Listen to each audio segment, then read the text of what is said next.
If you've ever wondered why Dominican Republic has so many motorbike drivers, well, there are a few reasons for this. As there's a large percentage of citizens here who are on a low income, then many simply can't afford to own a vehicle. So a motorbike becomes the chosen mode of transportation. And even those who have a vehicle, they often own a motorbike as well, so they can decide whether the car is really necessary for the next drive to another destination. And this of course can save them petrol and wear on their car. Often bikes are also preferred as it's easier to get from A to B in dense traffic. Many also decide to obtain a motorbike for work reasons, which could be as a delivery person, a tradesperson, or as a moto concho driver, which is a motorbike taxi guy. In all the years I've been here, I've never seen a lady operate as a moto concho driver, so in other words, this occupation is totally dominated by the males here. It's not unusual to meet an older man who's remained a moto concho driver for many years, and often the ambition of the younger moto concho drivers unfortunately don't stretch much beyond getting a better bike in the future. The cost of a bike has always been substantially lower than buying a car, as most motorbikes here are Chinese brands. Yet because of the scamdemic we just went through and its manufactured inflation, then motorbikes have almost doubled in price here in just the last 2+ years. Nothing but criminal, but hopefully somebody up the food chain is doing something about fixing that. Anyway, we move on.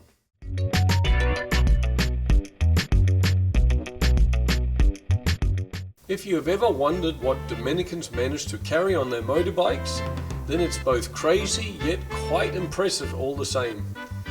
Even though it can be hard catching the best moments on camera, here's a few examples for you.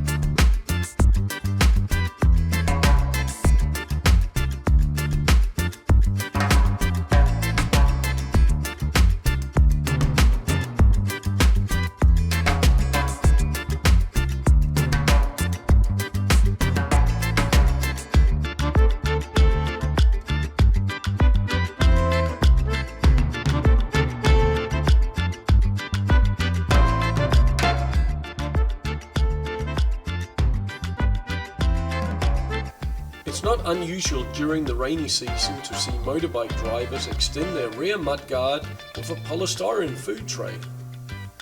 And when they drive on wet roads, they often lift their feet right up onto the engine or poke them out the front to save their shoes from getting wet or dirty.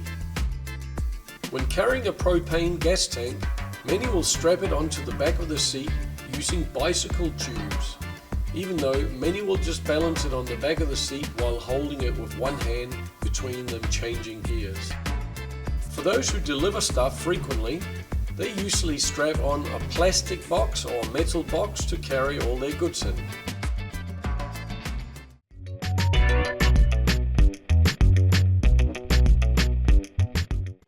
If you've wondered what the driving's like here, then it's one of the most crazy places on earth. However, once you've learned what to do and what not to do and what to look out for, then it actually becomes one of the places on earth where you can move the fastest from A to B. Now let's take a deeper look at the driving here. The importance of having a loud and working horn is paramount to survival here.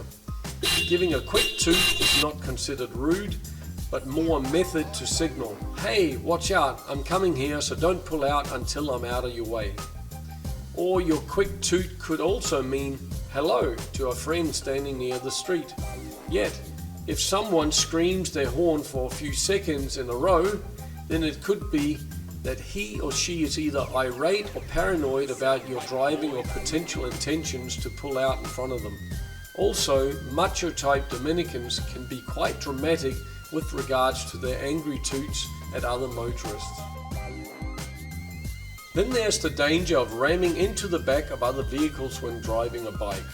One thing to look out for is public taxis and minivans, also called guaguas or taxi públicos, who suddenly get tempted to pick up passengers standing by the roadside, and this can often cause such drivers to just slam on their brakes without even pulling over properly, which then means if you're driving your motorbike close to their car, then wham, you'll hit them in the back and crash, danger of other vehicles running over you as well.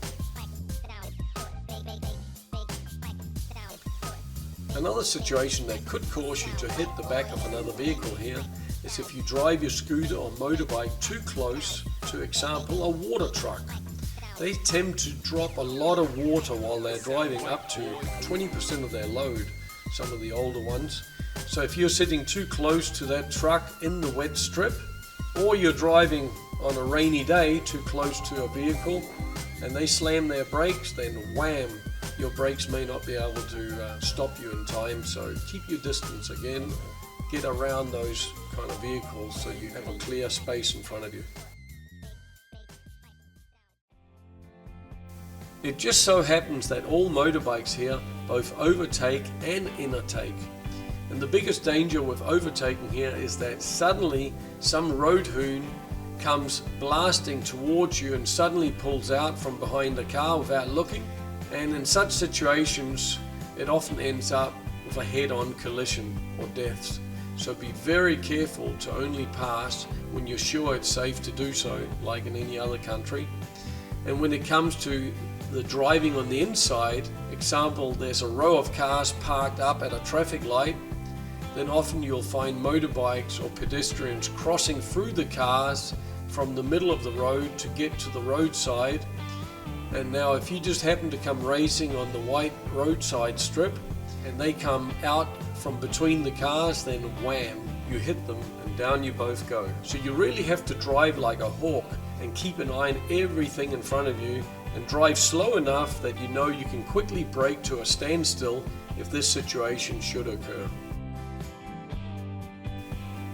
When it comes to driving longer stretches, example between towns, then my recommendation is that during the daytime on your motorbike or scooter, keep more towards the roadside, while still of course keeping an eye out for parked vehicles, bicycles, pedestrians, etc.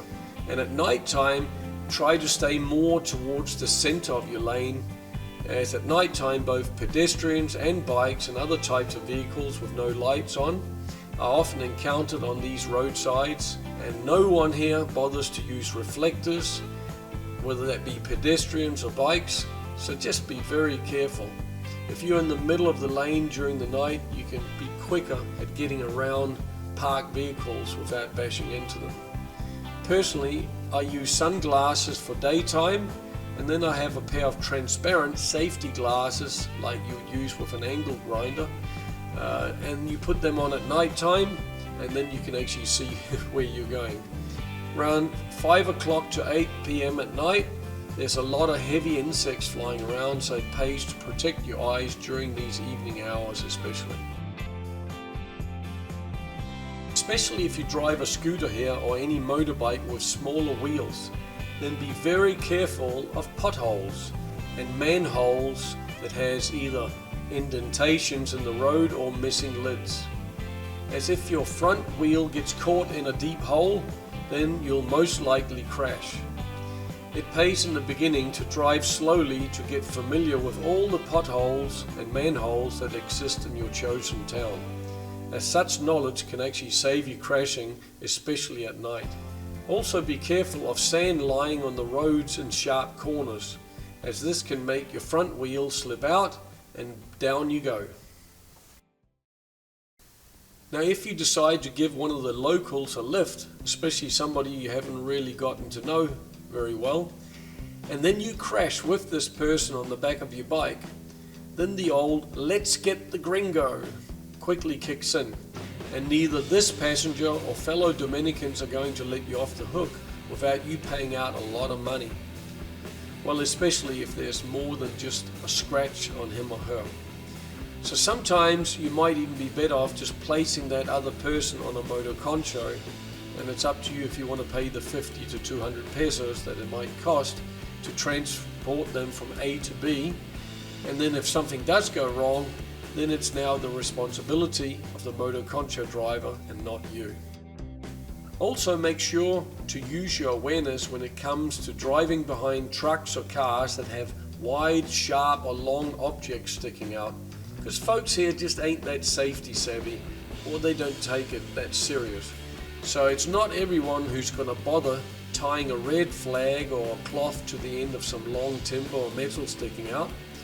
So if you come driving too close and they slam their brakes, well, then you might end up in a nasty situation. You know what I mean there. Motorbike drivers often cut corners and run red lights, so don't ever fool yourself to believe that anyone here should know the road code or obey the rules or laws of the island, because they just, in general, don't. So use your awareness, watch the body language, and stay sharp. Animals on roads here are a big danger as well, and this ties in with many factors, from many street dogs roaming around to farmers not controlling their animals with good or effective fencing and more. So despite what the law says, I would not feel safe driving a motorbike here at night unless I had my powerful LED spotlight mounted on that bike. This can save your life, especially if you're driving in unlit areas or country roads at night time. The other fact that most foreigners don't understand when coming here is why such a high percentage of motorists drive at night with their high beams on, blinding everyone coming towards them. Well, with this place being a sunny island, then everyone tints the windows of their vehicles. Yet the downside of that is that at night time it's hard for them to see out the windows unless you flick your lights at them. And I've found that the only way you can actually make oncoming vehicles lower their high beams is to start blinding them with your high beams till they lower theirs. And that only takes a couple of seconds, and then everybody can see what's ahead. It's very dangerous though to be blinded, as there are so many fools in the roadside without lights or reflectors on. So the sooner you can make the oncoming motorists lower their high beams, the safer it'll be for everyone. Now if you do happen to catch a ride with a moto concho, motorbike taxi, then be sure that you climb on from the left hand side of their bike, as their exhaust pipe, which is very, very hot, sits on the right hand side. And if you get this wrong, then there's a great chance that you're going to get what they call a Dominican tattoo, which is a bad burn on your right inner leg. And it's healing up very slowly in this climate, so step on from the left. Dominicans, in my opinion, has the largest percentage of skilled rear-wheel drivers that I've ever seen during all my world travels. However, this doesn't come without dangers for others. So pay really good attention to when one of these road hoons either come on the rear wheel towards you, or he might come from behind you at high speed. So use your hearing and your awareness and get out of the way. On a positive note, Dominicans notice everything when it comes to each other's bikes. And a good example would be if you've forgotten to fold up your foot stand. Then as you're driving, soon somebody's going to point down to the side of your motorbike and yell out, "Hey, tu burro!" And that means donkey actually, but it also means a foot stand. If they yell "dos burros," that means you and the foot stand are donkeys. That's a little joke down here. So yes, it pays to flick up your foot stand in a hurry when you get help like that, before you take the next turn or you hit a speed bump, as you will go flying otherwise. Now if any bolt or piece is loose on your motorbike, then the locals are also very quick to point this out. So never take offense, as they're either just trying to help you out, or they are maybe hoping to make a little bit of pocket money for helping you fix it. Just remember, this is not a welfare country. If people give you some good help, Put your hand in the pocket and give them 50 pesos or 100 pesos, and you'll put a smile on their face, and you'll feel better about yourself afterwards too.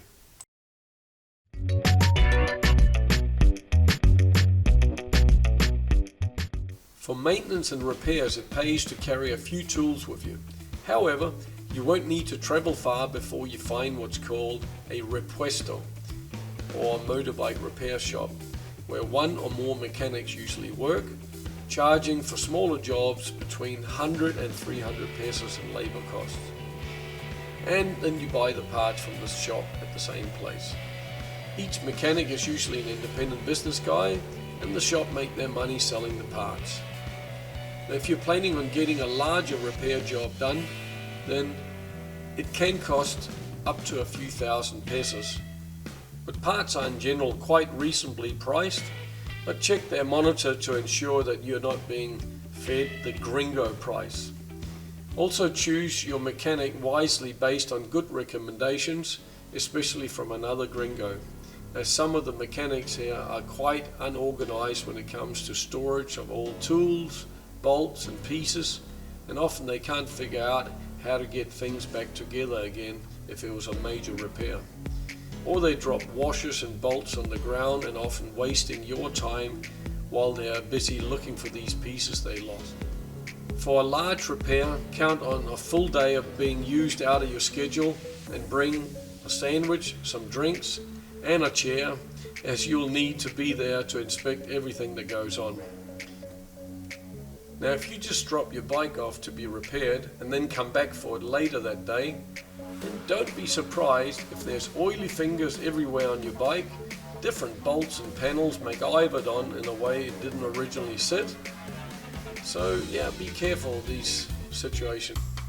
So make sure you get a good recommendation, or bring lots of trays along and help the mechanic actually organize what comes off the bike so he can remember what needs to go back on it again. Now, if you need recommendations for Sosua or Carburetor, then join my service info hub, and you can find the icon in the top right hand corner of my YouTube channel. Now, if you're wondering how easy it is to get parts for motorbikes, then with Chinese brands it's quite easy if it's the same brand and model that you see many others driving. Yet still, there are many situations where they launch a new Chinese motorbike, yet because not many of them have been sold yet, then the repuesto, in other words the parts shop, simply don't want to invest in a lot of stock that they might not move.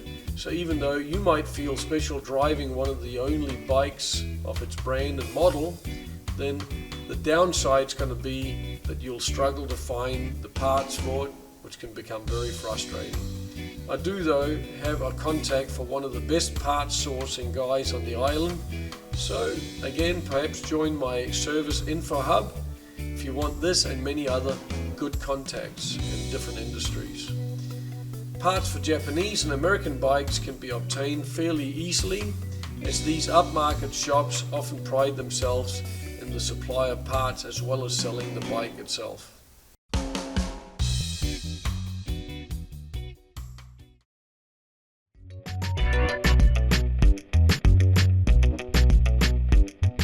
On the more affordable end of the spectrum, there's a lot of variety when it comes to Chinese-made motorbikes, scooters, off-roaders and ATVs, or quad bikes as people call them. Now, you'll find many shops here with such bikes, and the prices to buy them can vary from 50,000 pesos to 150,000 plus. Now, if you want that in dollars, just divide it by 54. That's the current rate. Let's take a look around some of the shops and give you an idea of the variety they have here.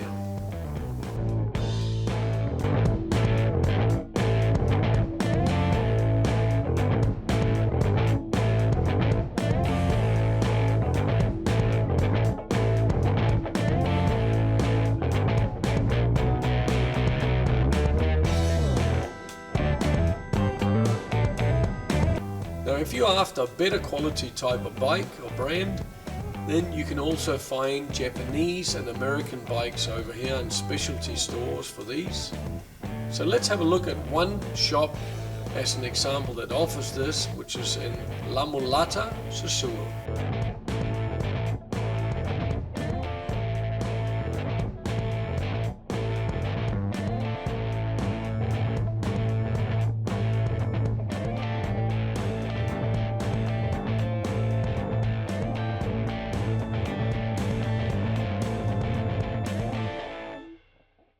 Okay, I'm down at VIP Car Rental with Ramon, the owner.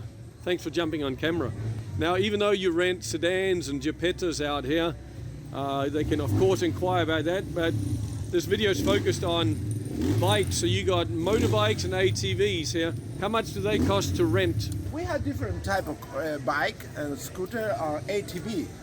If somebody want to rent, it's only $50 for the whole day for the ATV. For the scooter is $25 for the whole day, and the dog bike is $35. Okay, so I'm just going to repeat that. So for this ATVs here, $50 for the day. Your scooters in here, $25 for the day, and the bigger motorbikes, which is like what, 200, 250? It's 35 a day. That's 35 a day. Yeah, very good. And that includes an insurance. Include insurance, taxes, and the helmet. You know? And a helmet, yeah, in case you pass the traffic cops. Very good. And of course, if you are looking for a vehicle, we're just going to zoom in here. It's VIP car rental. Yeah. We have different choice here. We have car, SUV. We have like a Jeep. Jeeps. We have everything. Everything. So contact Ramon and his team here. It's 809-498-8996. VIP car rental. Thanks again, Ramon. You're welcome. Cheers.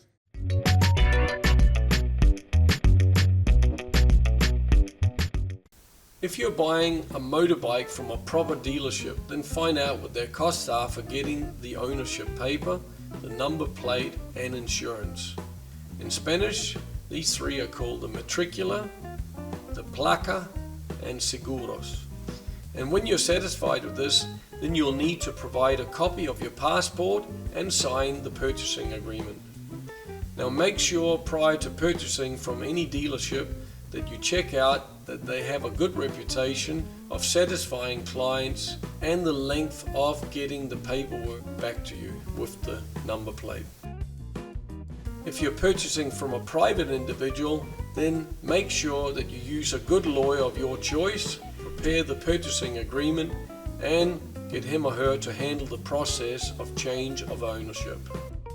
Normally a new matricula and a number plate for a bike will cost around 2,000 to 3,000 pesos, but often this is built into the price that they throw at you, so you just need to get that clarified. Does that include all my papers, the plate and everything? Yes? No?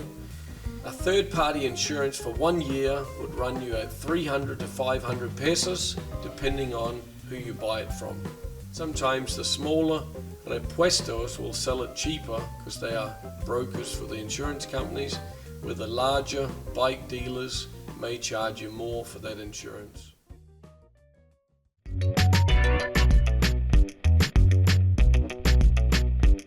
Now, I'm not a big fan of bureaucracy and people being milked for money. So many Dominicans are probably like me, thank goodness. They're not very politically correct, and you'll see many taking their natural freedoms to drive from A to B with minimum waste of time or interruption. Yet, if you're wanting to know the latest on the government's never-ending tightening of rules and road theft, then you might want to obtain the following papers: driver's license, matricula, a placa, and insurance.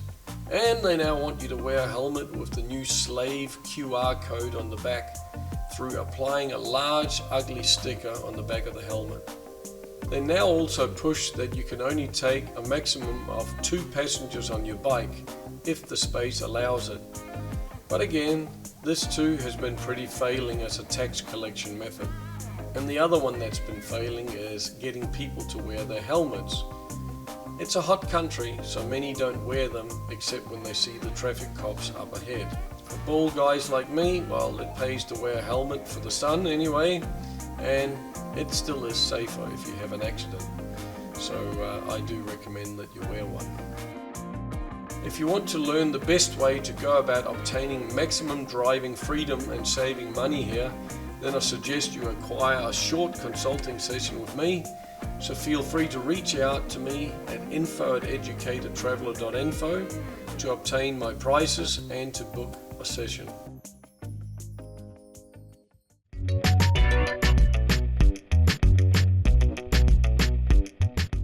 Sometimes you'll notice the ladies sitting sideways on the motorbikes, especially those wearing skirts. I thought initially that's going to create accidents with ladies tipping off the bike, but miraculously I've never seen an accident in all the years I've been here. So they must have a good grip on the Moto Concho guy, or put him straight up front about driving slowly. Now, one thing that just displays the friendliness of the Dominicans is if you run out of petrol, it doesn't take more than 30 seconds to a minute for somebody to come and push you to the next gas station. You may drop them 25 to 50 pesos and put on a smile on their face for their kind efforts, but it saves you walking 2 kilometers pushing your bike in the sun.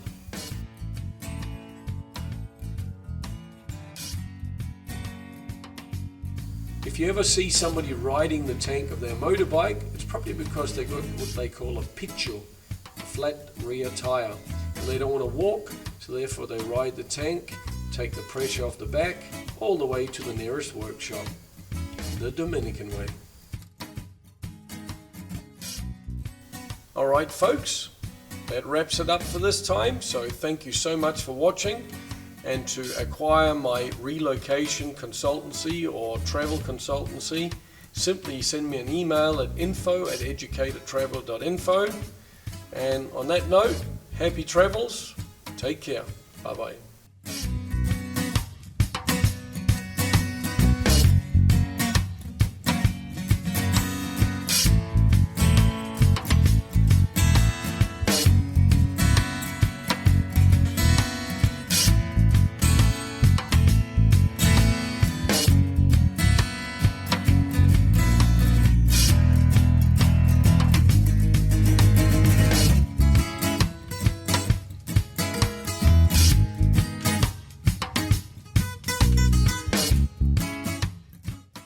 Touring around on big off-roaders. These are pretty cool bikes.